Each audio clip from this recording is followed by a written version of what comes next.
Começa agora o programa Conexão Eleitoral, uma produção do Tribunal Superior Eleitoral.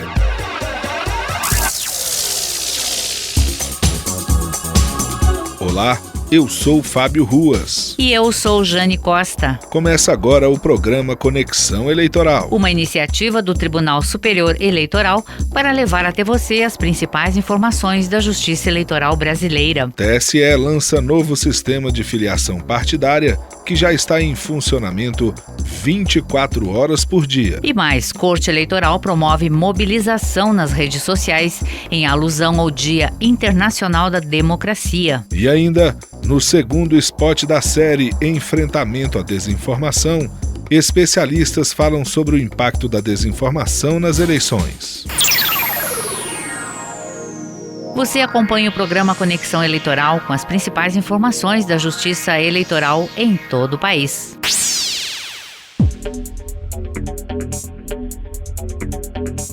Um novo sistema de filiação partidária que prioriza a autonomia dos partidos políticos.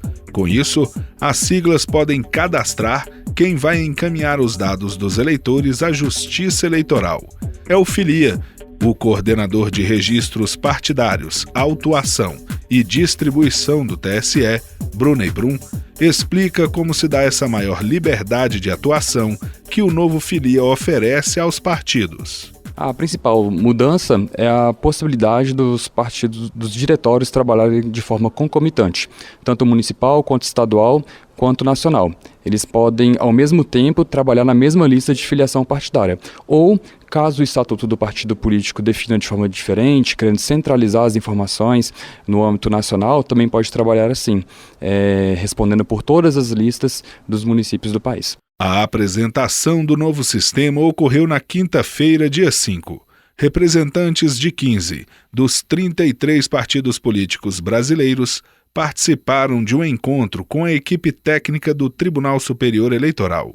Nele, foi detalhado o funcionamento do Filia e as dúvidas dos partidos foram esclarecidas. 3 módulos compõem o sistema.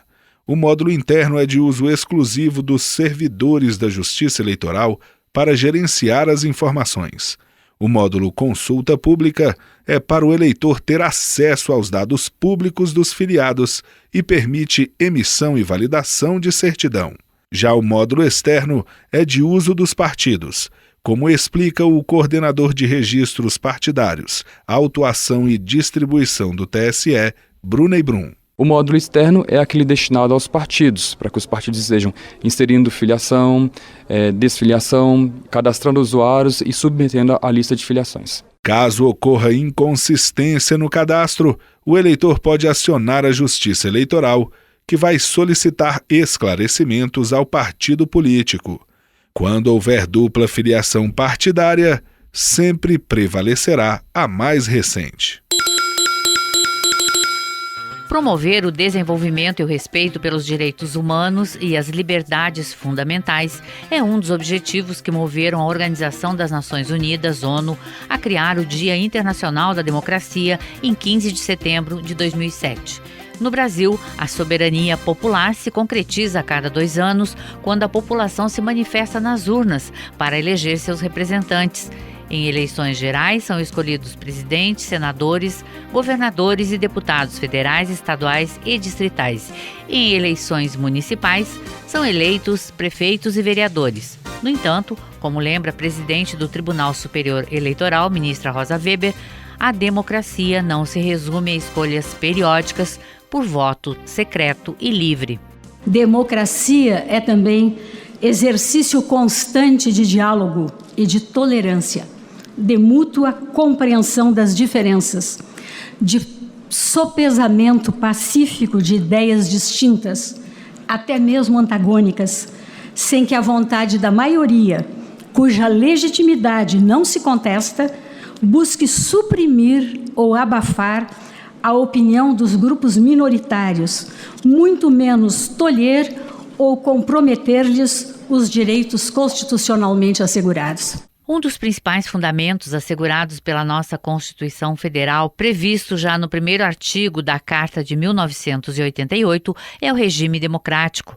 E podemos citar 3 tipos de democracia: direta ou participativa, indireta ou representativa e a semidireta, modelo adotado no Brasil. O advogado Matheus Pimenta de Freitas explica.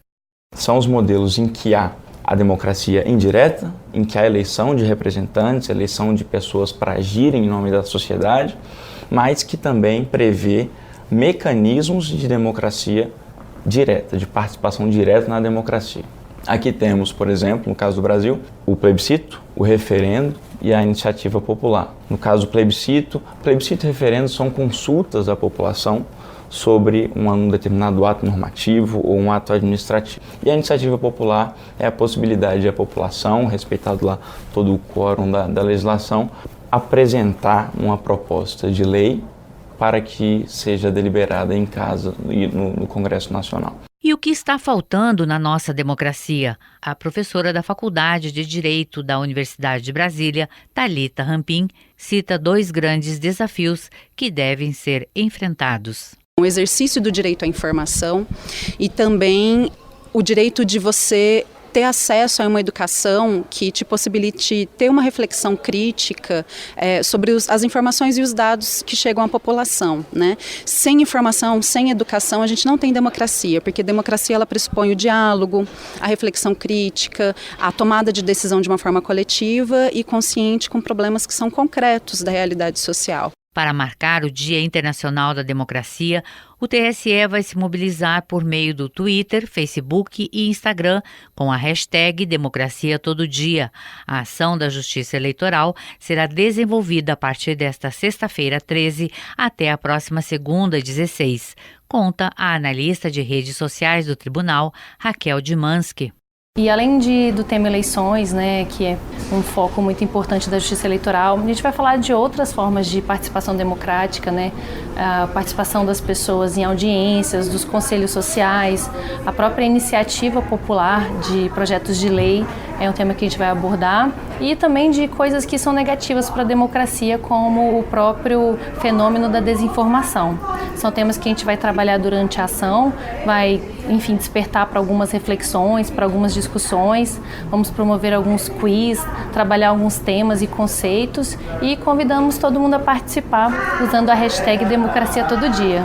A democracia é uma conquista diária e permanente, reforça a ministra Rosa Weber. Trata-se, o Tribunal Superior Eleitoral, de um tribunal diferenciado, que, enfeixando atividades jurisdicionais, administrativas e normativas, é responsável pela organização do exercício da própria democracia. Conexão Eleitoral. Entrevista.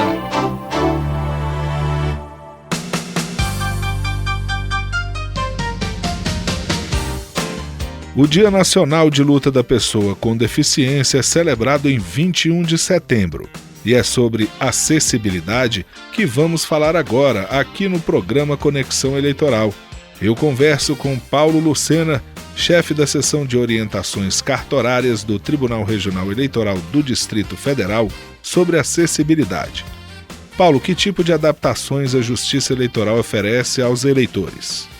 Bom, no geral, a Justiça Eleitoral há muito tempo já possui urnas com fone de ouvido para pessoas com deficiência visual e teclado em braille. Na medida do possível, a gente tem tentado se adaptar às questões das sessões, dos locais de votação que são requisitados pela Justiça Eleitoral, não são da Justiça Eleitoral, são geralmente escolas, e de preferência os que possuem já as adaptações para os portadores de deficiência, como rampa de acesso, portas largas, estacionamento sinalizado, elevadores. A Ouvidoria da Justiça Eleitoral também recebe críticas e sugestões sobre acessibilidade, né, Paulo? Sim, é normal a gente receber questionamentos ou perguntas sobre datas, que elas podem procurar a Justiça Eleitoral para se adequarem, optarem por uma sessão especial, que a gente chama, que tem acessibilidade, transferências e também reclamações, né? Está aberto esse canal para o eleitor. Além disso, o TRE do DF visita esses locais para conferir se estão de acordo com as resoluções e as convenções internacionais. Isso, exatamente. Tanto o CNJ expede normas quanto o TSE, e a gente tem as ferramentas de controle, que são as correições e inspeções, né, anuais. Além disso, as comissões e agora as unidades de inclusão, para cumprir toda a legislação e adaptar preventivamente, antes das eleições, procurar fornecer o melhor atendimento para o eleitor nesse sentido, né? Paulo, outra medida interessante de inclusão por parte do TRE do DF é que os mesários voluntários que têm conhecimento em Libras têm prioridade na hora da inscrição.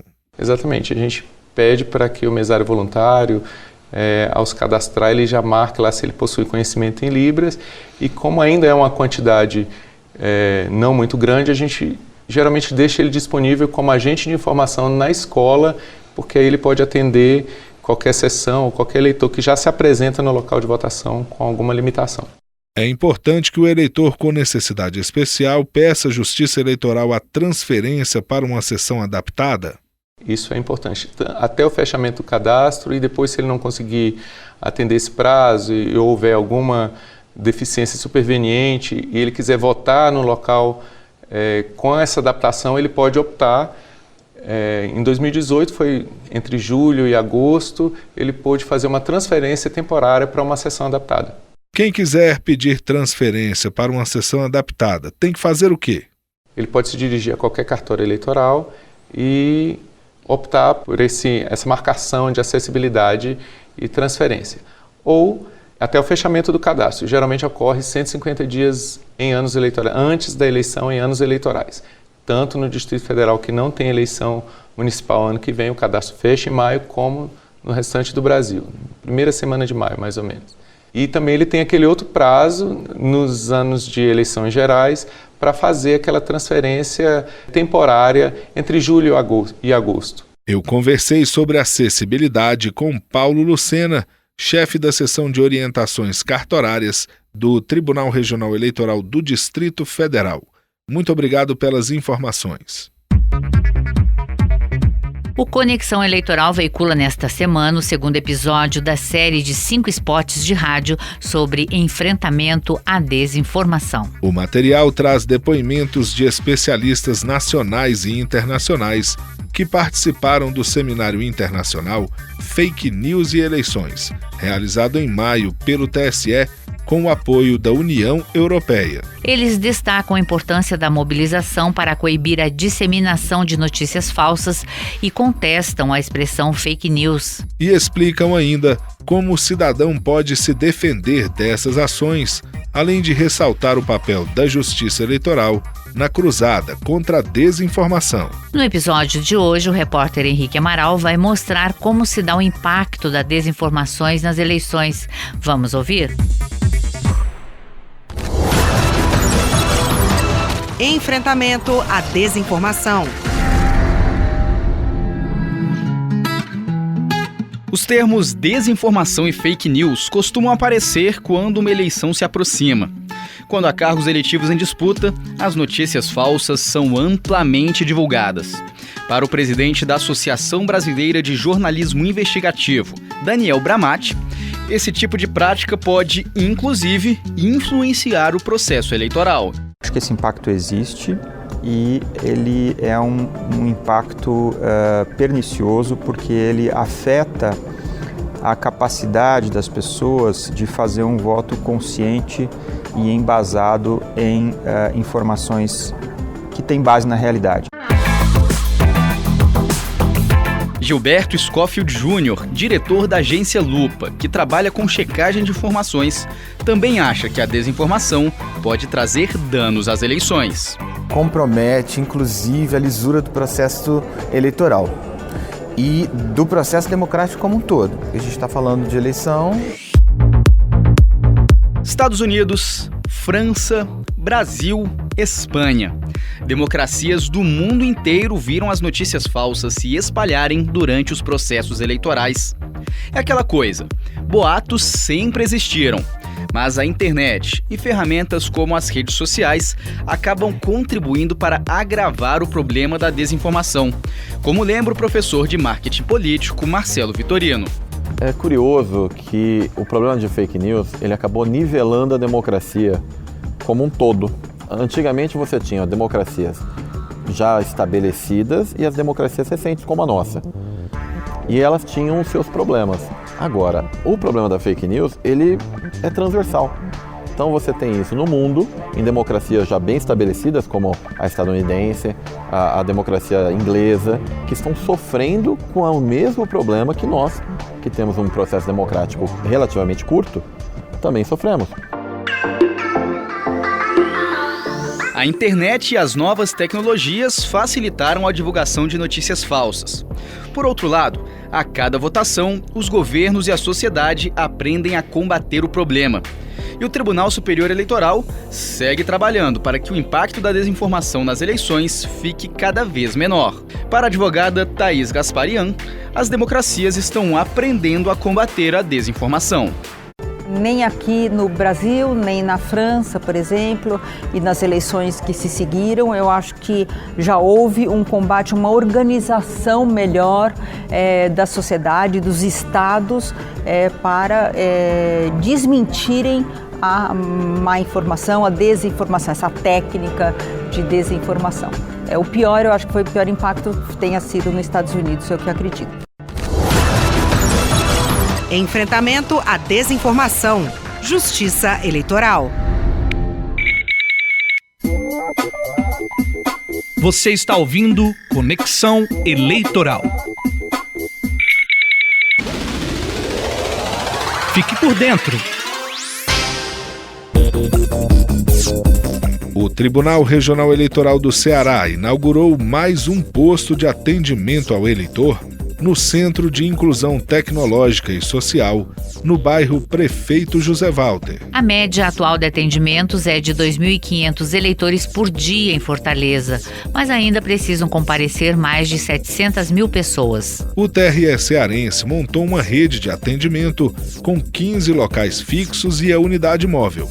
A biometria segue até o dia 29 de novembro. A Justiça Eleitoral de Minas Gerais abriu um novo posto de atendimento em Nova Lima, região metropolitana de Belo Horizonte. Ele fica na Faculdade Milton Campos, no bairro Vila da Serra. Moradores de Nova Lima e municípios próximos devem ficar atentos aos prazos para revisão biométrica. O agendamento deve ser feito pelo site do TRE de Minas ou pelo telefone 148 do Disque Eleitor. Conexão Eleitoral. O prazo para inscrições na edição deste ano do Teste Público de Segurança do Sistema Eletrônico de Votação, o TPS 2019, foi prorrogado para o dia 22 de setembro. Qualquer pessoa pode se candidatar desde que seja brasileiro e maior de 18 anos. Para participar, é preciso preencher o formulário de inscrição na página do TPS na internet. No teste, os participantes tentam invadir o sistema de votação como se fossem hackers querendo fraudar as eleições.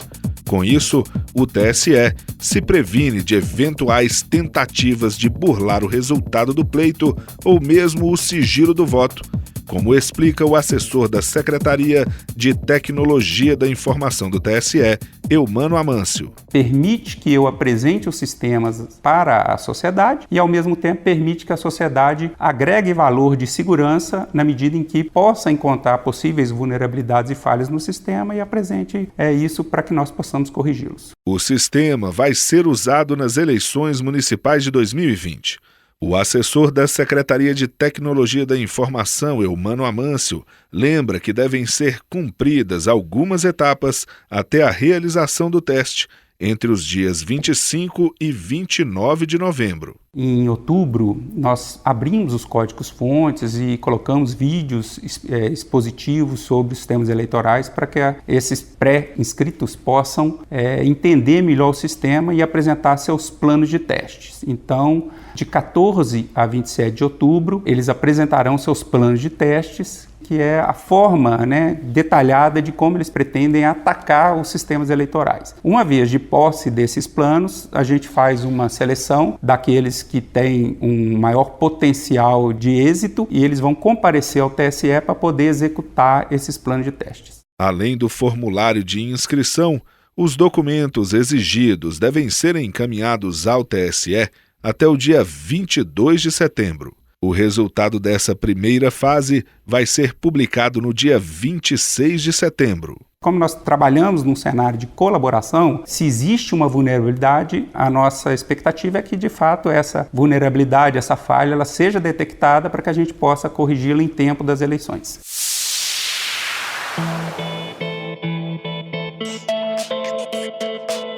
Termina aqui o programa Conexão Eleitoral, uma iniciativa do TSE para falar sobre as questões do processo eleitoral brasileiro. E você pode participar do programa sugerindo uma pauta ou um tema a ser tratado aqui. Basta ligar durante a semana em horário comercial para o telefone DDD 61 3030 7104. Apresentação Fábio Ruas e Jane Costa. Edição Fábio Ruas. Produção Marne Ruas e Rogério Brandão. Trabalhos técnicos Milton Santos e Tiago Miranda. Coordenação do Núcleo de Rádio e TV, Ana Paula Ergang. Assessoria de Comunicação Social do TSE, Ana Cristina Rosa. Na próxima semana voltamos com novas informações sobre as questões eleitorais. Até lá. Até lá.